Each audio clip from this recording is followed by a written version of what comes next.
լույս Production-ը ներկայացնում է։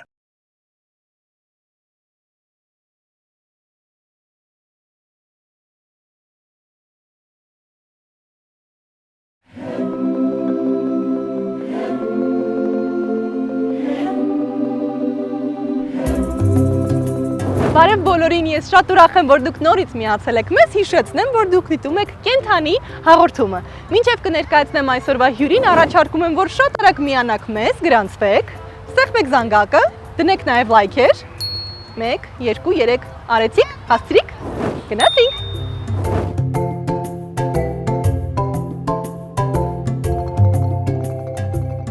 Այսօր մենք վերջապես խոսելու ենք փիսոների մասին եւ ես ունեմ աշխարհի ամենասիրուն հյուրին, մի հատ խնդրում եմ այս աչքերին նայեք։ Մի հատ տեղ նայեք, իմ աչքերից սիրուն են քո աչքերը, այ տղա։ Ես ինձ բան չեմ տեսել հələ։ Գանց։ Այս գեղեցկության անունը Լեոնարդո է։ Լեոնարդոն 2 տարեկան է։ Քաղցր։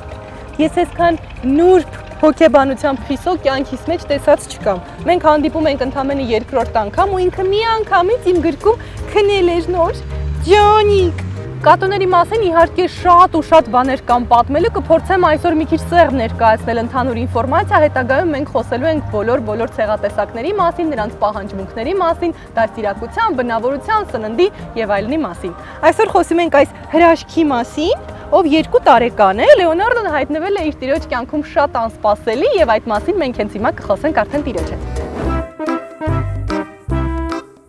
Ինչպես խոստացա, այժմ մենք արդեն կարող ենք շփվել Մարիամի հետ այս հրաշքի մասին։ Ողջույն Մարիամ։ Ինչպես հայտնվեց Լեոն ձեր տանը, ձեր կյանքում։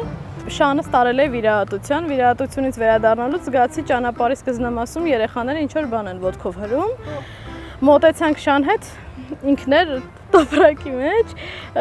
մոտավոր 10 օրական աչուկները նոր էր բացվել, վերցրեցի ու առանց մտածելու տուն եմ բերել միանգամից։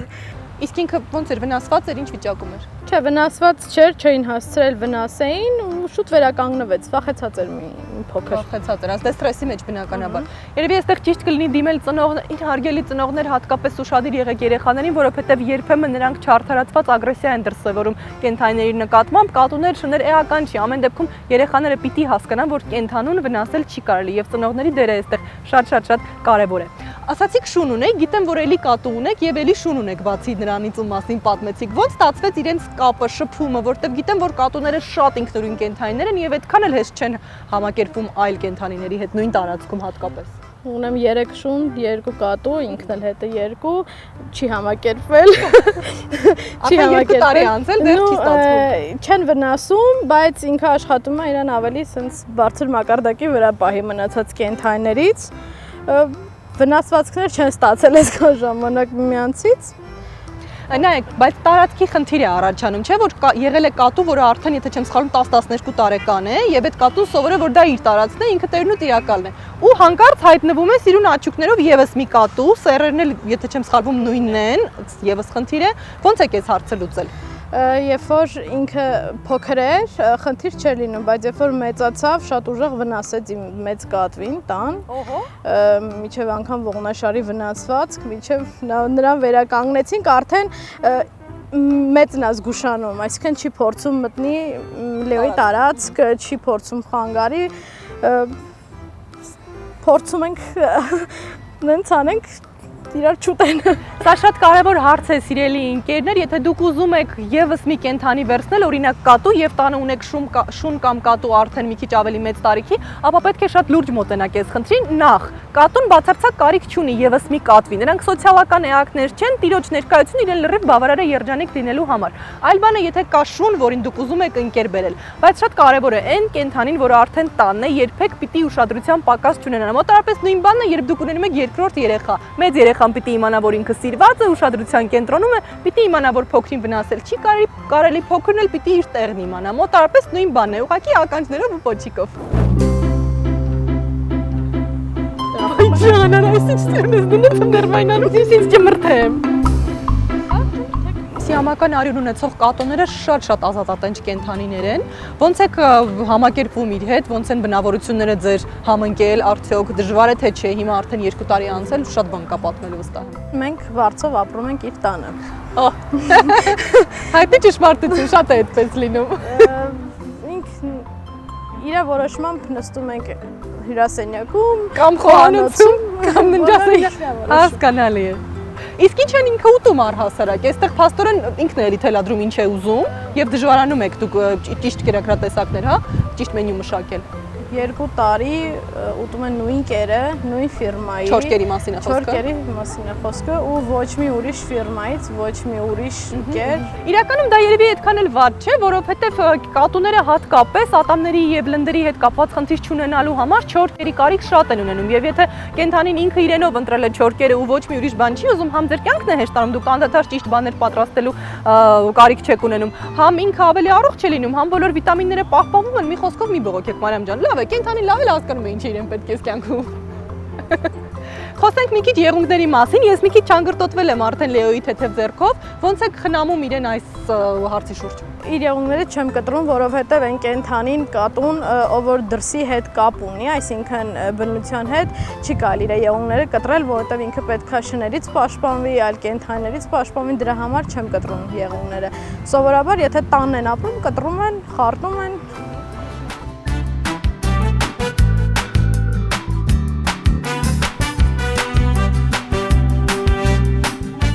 Եթե այո, կենթանին շփվում է դրսի հետ, օրինակ սեփական տանն է ապրում կամ կան որևէ այլ կենթանիներ, որոնց հետ ինքը պիտի հաղորդակցվի եւ երբեմն անգամ պաշտպանվի, հա, պիտի եղունգները չկտրեք, բայց այստեղ շատ կարեւոր բան կա, եթե կենթանին ապրում է բնակարանում, տան մեջ, կարող եք անել հետեւյալը. կամ վերցնում ենք սովորական փայտ, որի վրա ամրացնում ենք գորգի կտոր, որի վրա ինքը կարող է ինքնուրույն խարտել իր եղունգները, կամ էլ խանութից գնում ենք որևէ հարմարանք, դրանք շատ են իրականում, ընտրությունը մեծ է եւ բավական մատչելի է։ Կատվի եղունգները կտրել կամ խարտել կարելի է միայն հետեւյալ դեպքերում, երբ օրինակ կենթանին ծերուկ է եւ ինքը իրեն էլ չի կարողանում խնամել, կամ երբ օրինակ ինքը թաթիկի վրա գիպս է ունենում եւ եղունգները երկարորդ կտորի մեջ են անցնում, հետեւաբար բնականաբար շատ խնդիրներ է դա առաջացնում, եւ կամ մի դեպքում, եթե ծնվել են ձագուկներ, որոնցից մեկը օրինակ շատ ակտիվ է եւ կերակրման ժամանակ մամային վնասում է։ Մենակ այս դեպքերում է կարելի կտրել կամ մշակել եղունգները եւ սա էլ է շատ կարեւոր հարց։ Պիտի շատ ուշադիր լինեք, որ հիմնական դաշտը չվնասեք, եթե դժվարանում եք, ավելի լավ կլինի դիմեք մասնագետի, որովհետեւ դաշտը իրականում եղունգի, որը երկար է ու ցավացնում է ու այն իսկական եղունգի, շատ նուրբ է, չվնասեք փիսոյին։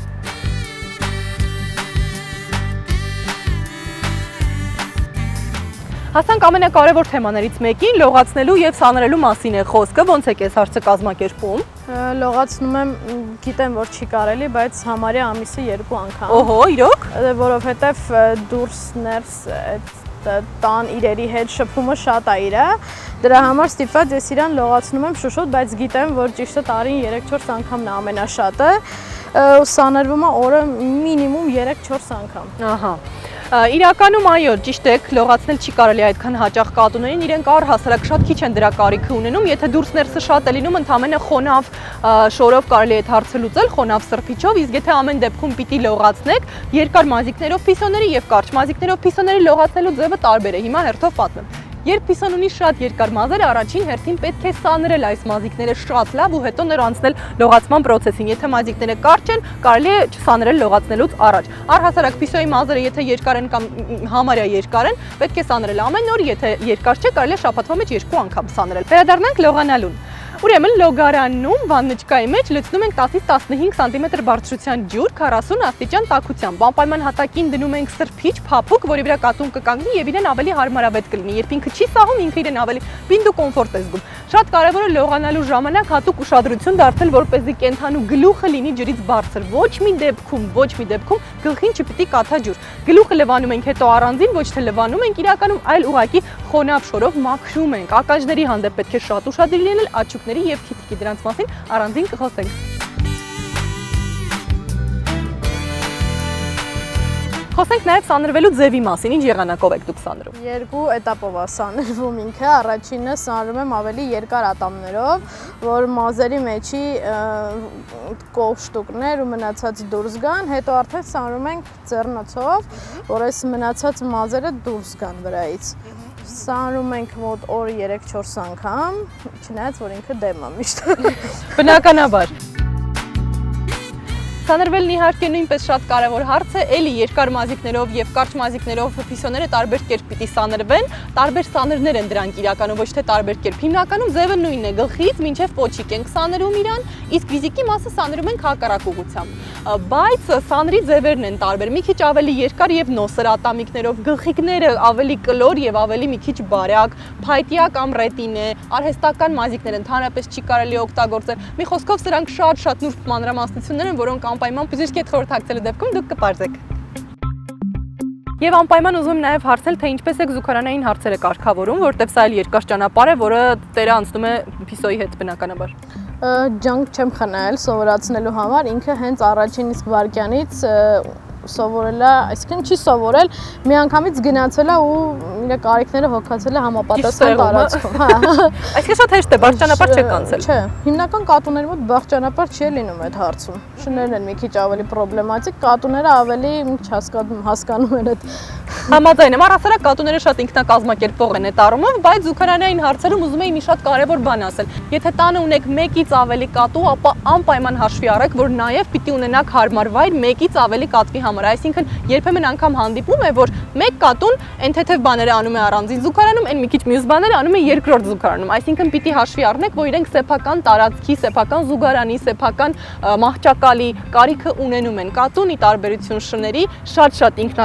ինքնակազմակերպվող է, ինքնուրույն իր սեփական տարածքն է ուզում, երբեմն անգամ կարիք չի ունենում շփվելու, ինքը տենց շատ ինքնուրույն մարդ է, էլի մի տեսակ։ Բարի եղեք հաշվի նստել կատվի ցանկությունների ու պահանջմունքների հետ։ Այդ դեպքում խնդիր չի լինի։ Եվ եւս մի շատ կարևոր բան, եթե դուք տանը ունեք կատու կամ թեկուզ փոքրիկ փիսիկ եւ ունեք որոշակի խնդիրներ, ապա առաջին հերթին ուշադրություն դարձրեք ձեր պահվածքին, որովհետեւ յուրաքանչյուր կենդանի շատ adekvat է իրեն պահում, երբ ինքը իրեն խաղաղ է զգում, երբ ստրեսներ չունի, երբ վախեցած չի, երբ իր մոտ ամեն ինչ շատ լավ է։ Հետեւաբար, եթե ինչ-որ բան այն չէ, սկսեք ձեզնից, հետո նոր մեղադրեք կենդանուն։ Սա շատ կարևոր հարց է։ Պատվին հոսանքը խփել էր, այս դոշից մտել էր, բդից դուրս էր եկել, ինքը շաշացել էր։ Խնդալում այդ երևույթ է ու մի հանքի ինքը ոռնում էր, առանց հասկանալու։ Կլինիկայում էր, շատ լացեց, ջղայնացած, սետկեն բացեցի Միրանի կլինիկայում։ Սետկեն բացեցի, ասեցի դուրս արի, զզվցրեցիր։ Մի քիչ հետո Միրանը գնաց զուգարան, դուքից ասում են ժողովուրդը շուշուտ եկեք, գնանք դրանք նստած են զուգարանի վրա, կարիքներն ա օգում, բայց ինքը փողոցի կատու է։ Կան որոշ տերեր, որոնք շատ են ուզում, որ իրենց կատուն սովորի կարիքները հոգալ զուգարանակոնքի վրա, դա եւս հնարավոր է, եթե ձեզ հետաքրքիր է այս թեման, կարող եք գրել մեկնաբանություններին, մենք դրան անպայման կանդրադառնանք, մանրամասն կպատմենք քայլ առ քայլ։ Դե ինչ սիրելի ընկերներ, այսօրվա համար այսքան է, ձեզ ցանկանում ենք հրաշալի օր, այս գեղեցիկ հրաշքին շնորհակալություն ենք հայտնում, որ նա մեզ հետ էր։ Եվ նաև շնորհակալ ենք Մարիամին, որ այս հրաշքին բերեց, եթե դες դուր եկավ հաղորդումը, ապա կարող եք ձեր բուտիկները վերև մեզ նվիրել, կարող եք իհարկե նաև միանալ մեր էջին, միացնել զանգակը, մի խոսքով դինել մեզ հետ, անպայման հետևում ենք ձեր բոլոր մեկնաբանություններին եւ փորձում ենք այնպես անել, որ հաջորդ հաղորդումները ձեզ հետաքրքիր լինեն։ Առայժմ